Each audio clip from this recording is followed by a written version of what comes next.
Recently, I've been feeling pretty bad about myself. I feel like I'm a complete sinner that can't go without forgiveness. For I am an anime watcher.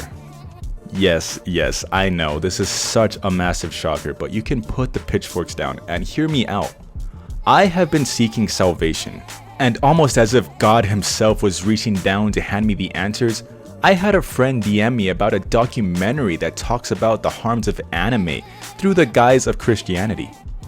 And I am so thankful that this documentary came out. My eyes are open, and I know the truths and the harms.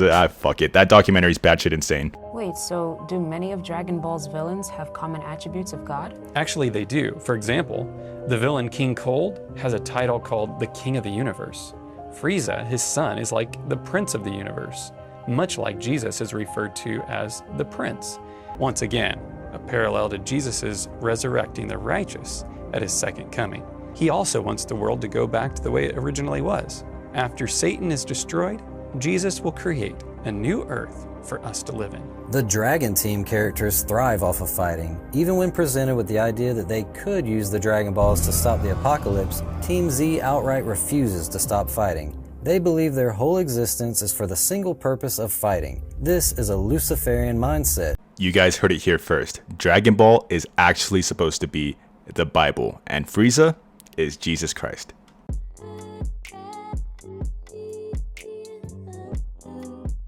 Now, before I get into this subject, I know I'm talking about religion and Christianity, but just know I have nothing against people with these beliefs. I'm mostly just making fun of the fact that these people are impressing their beliefs upon anime, or shows that specifically don't have anything to do with said religion. And this documentary from the YouTube channel Little Light Studios is the perfect example of people impressing their beliefs upon series that have nothing to do with Christianity, God, religion, the Bible, or anything of the sorts. They do borrow symbolism and imagery, but these aren't supposed to mean that they're supposed to follow the ways of the Lord.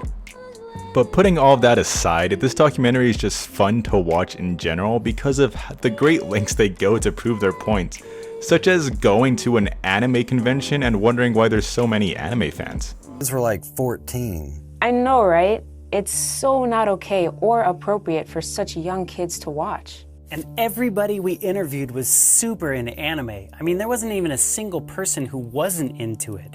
Wow, I can't believe how many people here at the NBA Finals are into basketball. I am so shocked.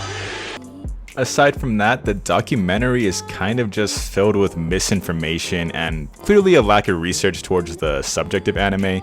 It's also filled to the brim of them correlating certain scenes in anime to Christianity. As I showed at the Dragon Ball clips before, they believe Goku to be Satan and he's supposed to be the great savior, while the villain, Frieza, is supposed to be Jesus Christ, and therefore Dragon Ball is promoting Luciferian mindsets and it's supposed to be promoting Satanism, essentially, where Frieza is the good guy, bringing salvation and judgment to the planet Earth.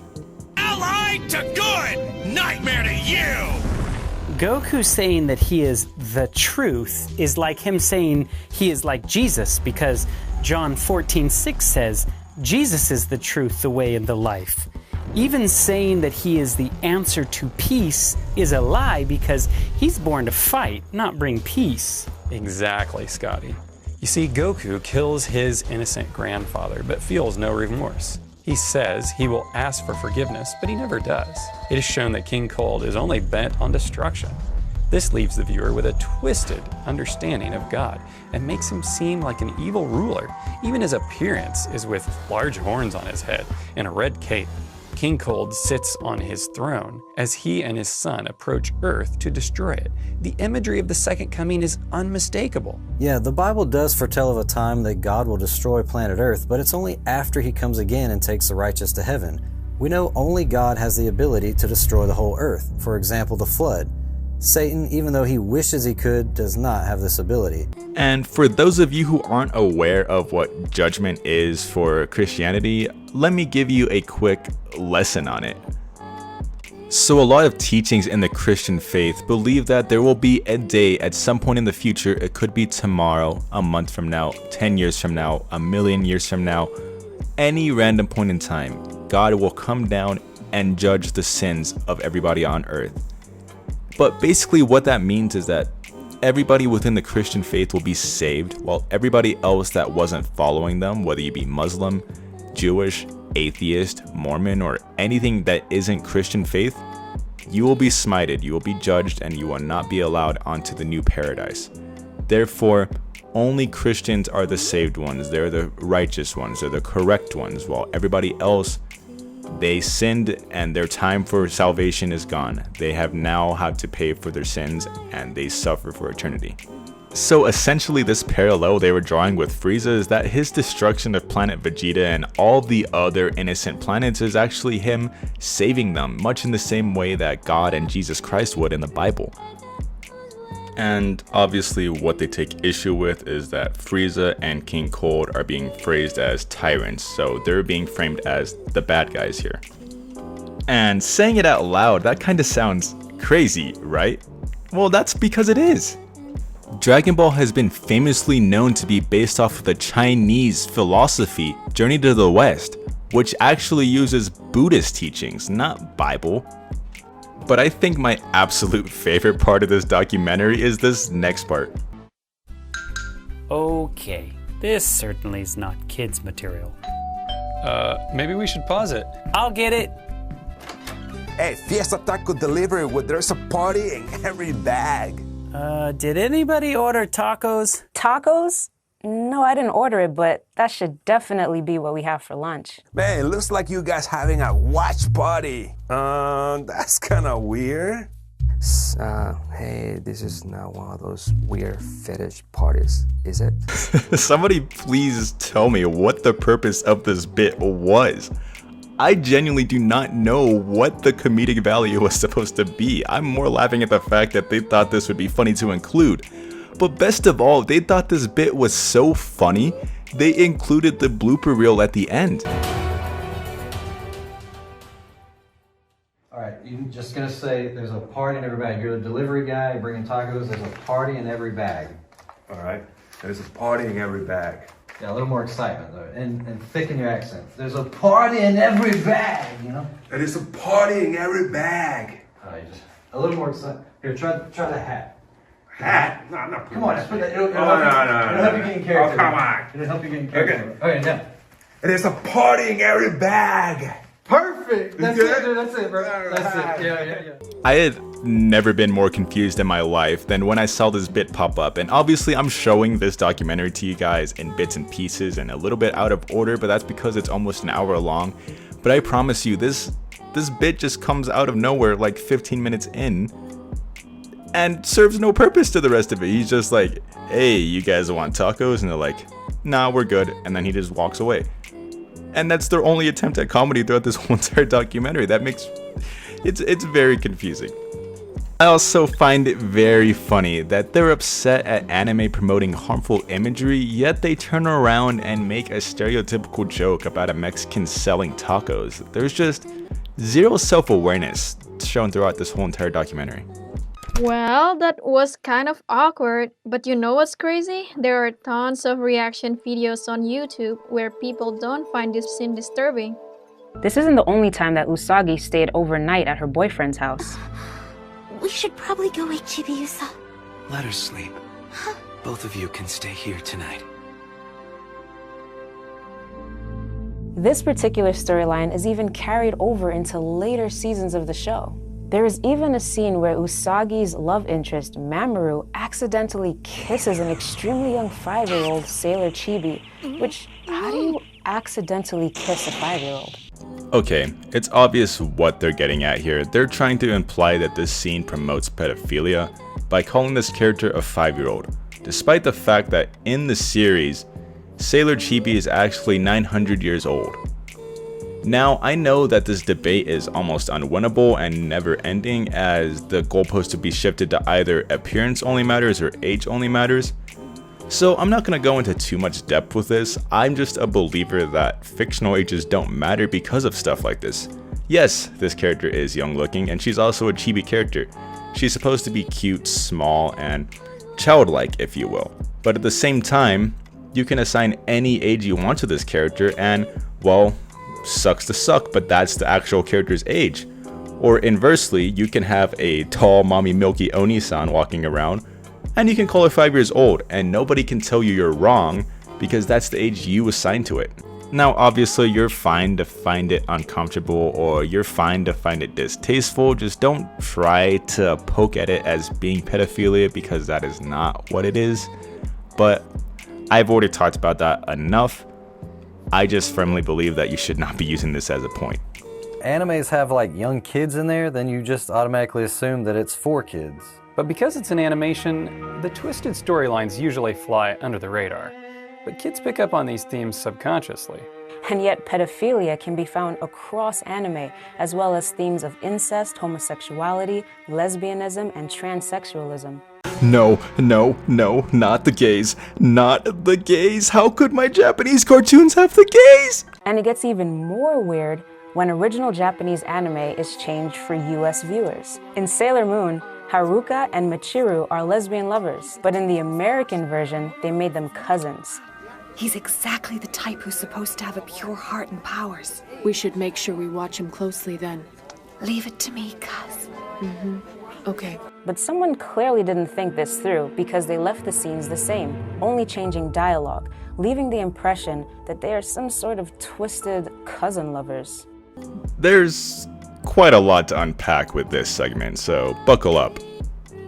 For starters, they talk about transsexualism, homosexuality, and lesbianism as bad things, and while it doesn't surprise me as these are people of Christian faith, it's still something that's very wrong and very inhumane to think is a problem to show to children or just to anybody in general. These are things that are commonplace nowadays, and these are things that aren't harming anybody. If you believe these things are wrong, there is something wrong with you. You are the problem. Now, I also know that not every Christian holds this belief, and a lot are forgiving and understanding of other people, regardless of their lifestyle. But then there's the select few, such as these people from Little Light Studio, that hold these ancient beliefs from this 2,000-year-old book. And to my understanding, they also misinterpret what the book is saying when it's supposed to be love thy neighbor and love everybody else, regardless of what differences they may have. I don't mean to get preachy, sorry. I mean, I know I'm trying to make this a comedy video, but I just get bothered when I see idiotic statements like that. And the topic of incest is kind of weird to bring up on this one. 4Kids is the one that's responsible for creating that dilemma. That was never intended with the original work, and it was only a product of mistranslation and mislocalization. They thought that making them cousins instead of lovers would be a better fit for the American audience, for the children. But they also can't change the actual animation itself or change what's going on, so the implications do make it look to be incest. The only reason I don't think it's a fair argument to use is solely because, as I've stated, this is 4Kids. They are not the original creators. This is not their work. They are simply localizing it to an American audience. Whatever the intended purpose they had for doing so shouldn't affect your perspective or deem it bad, because that's not the original property, that's not the original work. There's a lot more that happens in this documentary, and well, funnily enough, this is apparently only part 1 of 4, and well, this was made months ago and those other parts haven't dropped yet, but if they do come out, I'd be willing to talk about them. But anyways, in this documentary, there's a lot that happens, but I just simply don't feel like talking about the rest of it. It's just a lot of misinformation. They obviously didn't do their research. They get a lot of dates wrong. They mislabel characters. They obviously force these parallels between Dragon Ball and Christianity. They call Sailor Moon witchcraft, despite the fact that magic systems exist in almost every fantasy and magic anime. And it's just creating problems to get upset at. Originally, when I had watched this documentary, I had believed that this was an isolated incident and thought surely there couldn't be other videos out there like this that hold the same mindset. But curiosity got the best of me, and I decided to search on YouTube for related videos, and it turns out this is actually a trend, so I ended up falling down a rabbit hole of videos similar to this. In fact, they say and have such bizarre editing that it's hard to believe that it's not satire, but I 100% promise you guys these videos aren't satire, they're legitimate, they're real. Dragon Ball Super takes a direct hit at Jesus Christ by making him Goku Black. and going around and calling him evil. My proof behind the Goku Black statement is Zamasu, who's supposed to be a god, is unimpressed with humanity, so he goes down there to become like a mortal, which is taking over Goku's body and delivering them of their sins.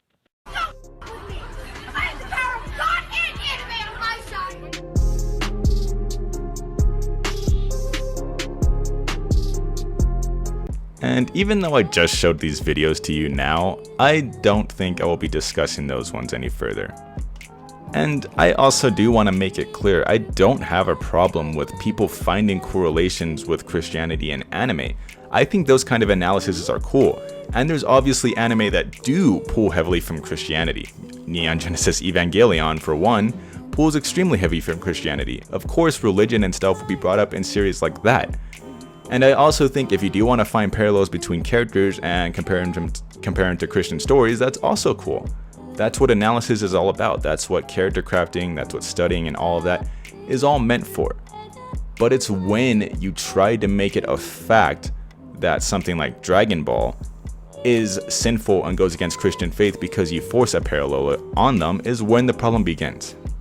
When I was on this rabbit hole of finding channels that exposed anime, I did find some good ones that did just talk about anime and if it's good for Christian people or if it's good for Christian faith, and what you could do to be a good Christian while watching anime, and I think that's all perfectly fine. I just want to make that very clear. And at the end of the day, again, I don't find myself to be a very, not to downplay or make myself sound stupid, but I don't think I'm a very smart guy. I'm just here to laugh at this and maybe look at this from a rational viewpoint. I think that going into this, I'm sounding like a broken record, but going into anime with this religious nut mindset and calling everything bad and sinful is just not really a healthy way to live. If you guys managed to stick around this whole time, thank you so much. If more parts of this documentary do drop, I'd be willing to discuss those too, or if you would like me to make a second part on the documentary and talk about the things I left out, I'd also be willing to do that. If you did enjoy this commentary, I am trying to get more commentary and rant style videos because obviously with the Neuralities one, it seems like that's kind of the stuff you guys like and that's what's doing well. I do intend to keep doing analysis and stuff, but I'm just feeling a lot of burnout and I just haven't been able to focus or write what I want and I just been hitting a wall. But commentary and rant style stuff for me has been very fun.